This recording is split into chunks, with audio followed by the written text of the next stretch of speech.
Sekolah rakyat versus sekolah unggulan Garuda. Kira-kira jadi jembatan pendidikan atau malah jadi jurang pemisah? Hai, aku Rizky, guru sekolah dasar lulusan Magister Pendidikan Dasar. Jadi akhir-akhir ini di dunia pendidikan Indonesia tuh lagi heboh terkait kebijakan sekolah baru, yakni sekolah rakyat dan juga sekolah unggulan Garuda.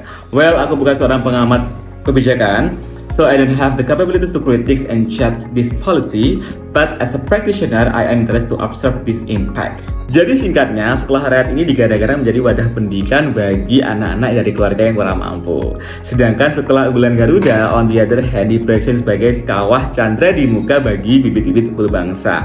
And the question is, will this be the gap between the poor and the rich? Memang benar sih, penamaan sekolah rakyat terdengar menggelitik nostalgia kita, terkesan old fashion, mengingatkan kita pada zaman di mana pendidikan itu adalah suatu barang yang mewah. Tapi let's be real, masih banyak PR Indonesia terkait pemerataan pendidikan.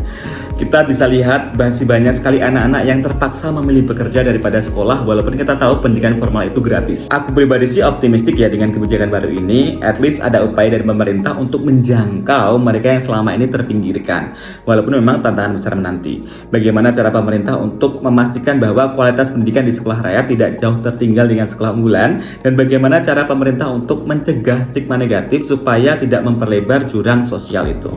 Well, hanya waktu yang bisa menjawab. Yang jelas tugas kita sebagai seorang guru punya tanggung jawab yang besar untuk memastikan bahwa setiap anak itu terlepas dari latar belakangnya dan memiliki kesempatan yang sama untuk meraih cita-cita.